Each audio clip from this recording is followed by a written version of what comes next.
lawsuit settlement between the province, including Ontario and Big Tobacco, was announced, with a total payment of $24 billion, a far cry from the $500 billion that was sought, and there is nothing in the proposed deal to actually reduce smoking. The Canadian Cancer Society and other healthcare organizations have criticized the settlement as insufficient and have called for changes before it receives final approval.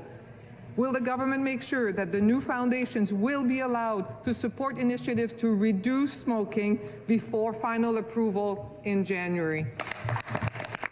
Attorney General. You can well imagine, Mr. Speaker, this is a very complex legal matter.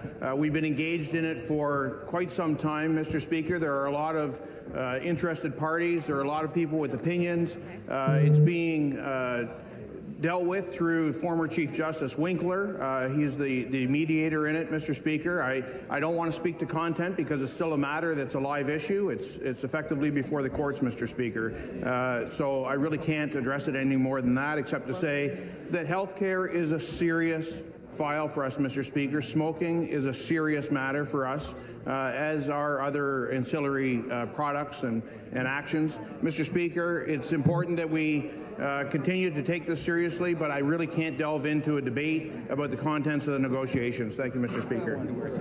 Supplementary question, the member for Toronto Centre.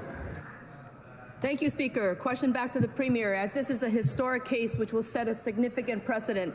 Non-monetary clauses are on the table, such as the ones forcing big tobacco companies to make public the court documents showing that they intentionally hid and distorted the science, documents this government currently possesses.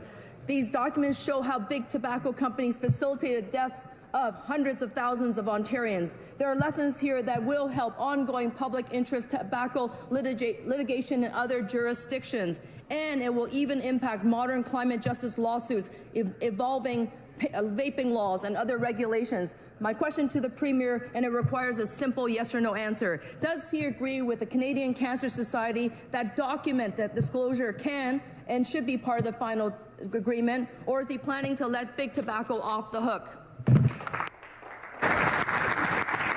Members will please take their seats.